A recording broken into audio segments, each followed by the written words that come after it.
인도의 오상. 상제께서 종도들에게 때때로 시를 읽어주심으로써 그들로 하여금 깨우치게 하셨도다. 불수편의 편호월 인, 불수전시 전비월 의, 불수정강 전편월 예, 불수자총 자명월 지, 불수남물 남요갈 신. 들어가는 글. 이 글에서는 위 교법 3장 47절 중 상제님께서 종도들에게 말씀하신 오상에 대해 살펴보고자 한다. 이 뇌의 지신의 오상은 예부터 지금까지 흔히 사용하는 용어이다. 일반적으로 오상은 사람의 내면에 선천적으로 갖춘 덕성으로 태어날 때부터 본래 가지고 있는 이치나 도리를 말한다. 이에 오상은 사람으로서 마땅히 행해야 하는 5가지의 당위 법칙을 뜻하기도 한다. 하지만 실생활에서 인의의 지신은 여건과 상황 속에서 다양하고 복합적으로 발현된다. 이러한 점에 있어 오상은 명확하게 규정짓거나 한 가지 정의로 재단하기에는 다소 난해한 측면이 있다. 대순사상에서 오상은 기본적으로 인간의 덕성이라는 측면에서 일반적으로 논의되는 오상과 유사하다고 보이지만 정경의 식구는 기존에 언급된 적 없는 표현으로 오상이 설명되고 있다.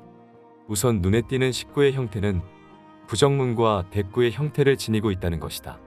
불수는 받지 않다, 받아들이지 않다, 수용하지 않다, 용납하지 않다의 뜻이니 그 식구는 편의 편호, 전시전비, 정강전편, 자총자명, 남물남욕을 받아들이거나 용납하지 않음을 인의예 지 신이라 이른다로 해석될 수 있다.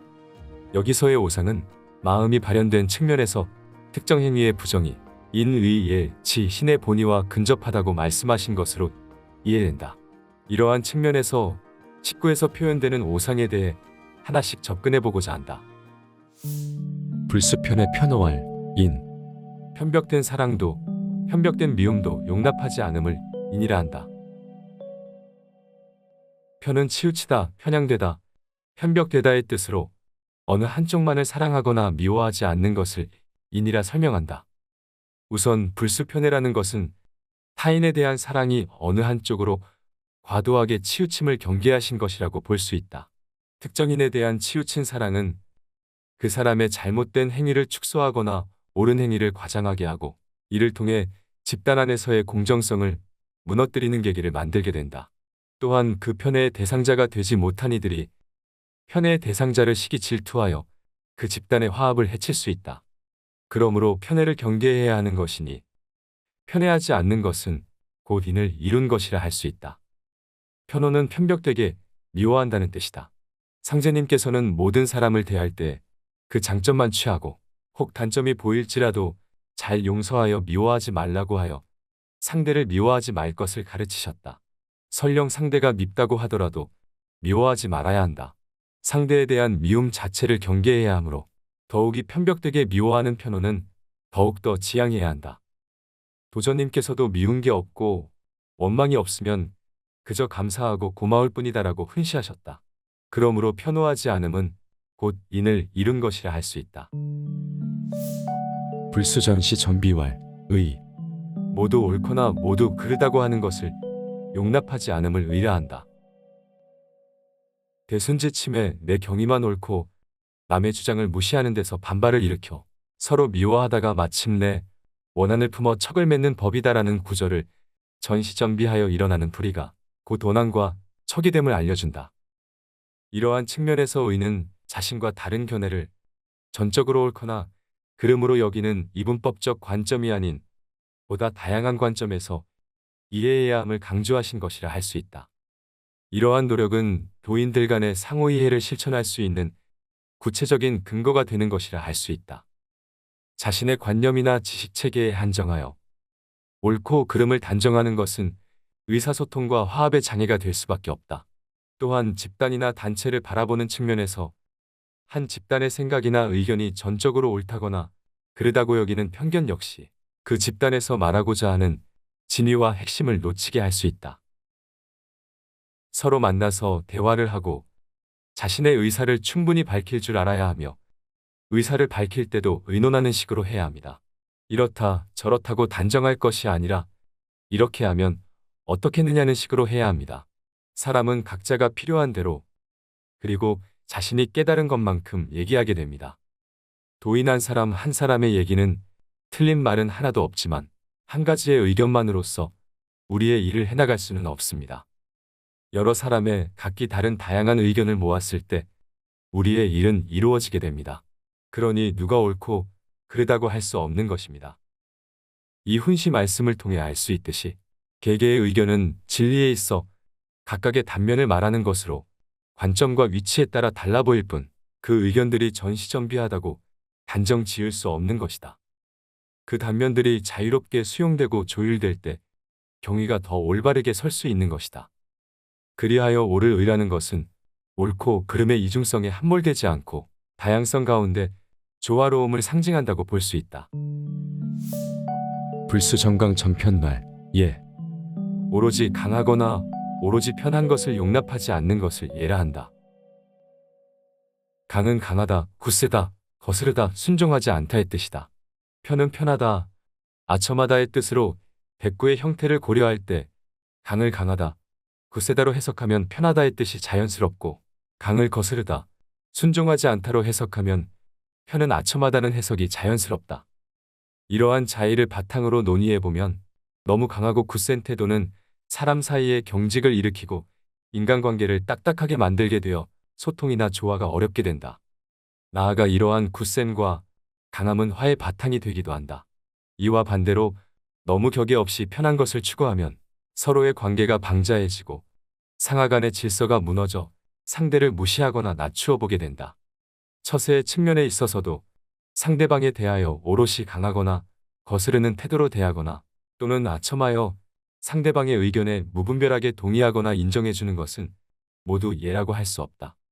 이러한 측면에서 대순지침은 예라는 것은 사람으로서 일생 동안 움직일 때나 정지할 때나 앉아있을 때나 누워있을 때를 가리지 않고 항상 정도를 넘는 일이 없이 공경심으로 자기를 낮추고 남을 높여주는 인도를 갖추는 것을 이른다라고 언급하고 있다. 즉 예의 핵심은 겸손한 마음가짐으로 상대를 공경하고 이를 불수전강 전편하게 드러냄이라 할 수 있다. 불수자총 자명할 지 방종한 총과 방종한 명을 용납하지 않음을 지라고 한다. 총은 귀밝을 총의 뜻으로 총명함과 민첩함을 의미한다. 이는 상대방의 뜻과 의도를 명확하게 인지하여 상대방이 요구하는 말과 행위를 함을 말한다고 볼 수 있다. 명은 밝다라는 뜻을 기본으로 하여 사리의 밝음, 눈이 밝음, 현명함의 뜻을 내포한다. 이는 개인의 인지나 인식 능력으로 사물의 이치를 깨우쳐 무지의 어둠에서 벗어남을 말한다. 자는 방자하다, 방종하다의 뜻으로 구속됨이 없이 제멋대로 행하거나 어려워하거나 조심스러워하는 태도가 없음을 말한다. 총명도통이라는 말이 있듯이 총명은 수도에 있어 요구되는 자질이다.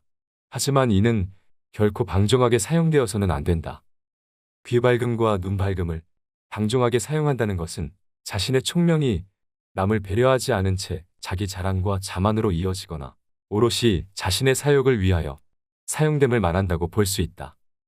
스스로 자제를 가지지 못한 총명은 자신을 과신하여 남의 우위에 서려고 하거나 상대를 무시하거나 깔보게 되는 태도를 보이게 만든다.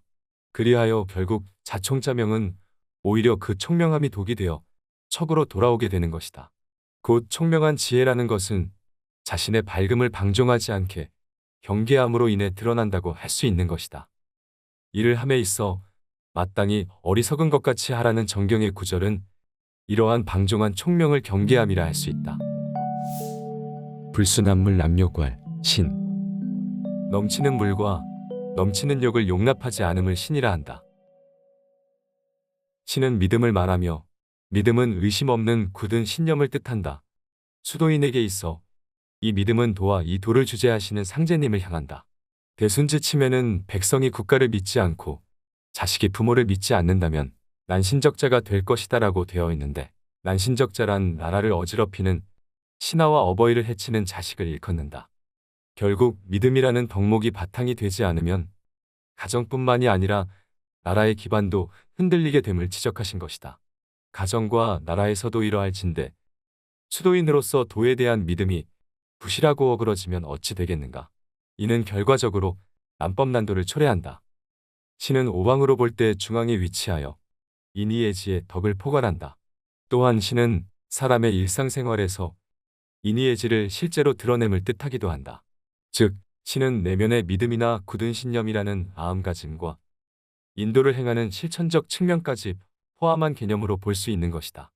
삶에서 끊임없이 인의예지를 구현함은 도를 향하는 전반적인 과정을 말하므로 신을 통해 나아가고 또 나아가며 정성하고 또 정성하여 기대한 바 목적에 도달케 하는 것이다. 사람은 실생활 가운데 각각 사물과 타인을 끊임없이 접촉하고 이 가운데서 자신의 인의예지를 드러낸다. 하지만 인의예지에 따른 삶을 산다는 것은 결코 쉬운 일이 아니다. 이는 사람이 외부로부터 끊임없이 자극을 받고 그에 대응하여 자신의 의욕을 발동하여 살아가기 때문이다. 특히 이러한 의욕을 절제하지 못하여 남물남욕의 상태에 있다면 인의예지의 덕성을 온전히 구현하지 못할 뿐만 아니라 자기 생각과 감정은 외물에 휩쓸려 인도의 올바름과 점점 멀어질 수밖에 없다. 상제님께서는 도의 근원이 끊어지게 되는 연유를 물질에 치우친 문명으로 보셨다. 물질에 치우쳐 있다는 것은 한편으로 남물의 상태라고 볼 수 있다. 남물의 상태에서는 내면에서의 덕성을 구현하는 삶과 도를 향한 믿음을 온전히 할 수 없다.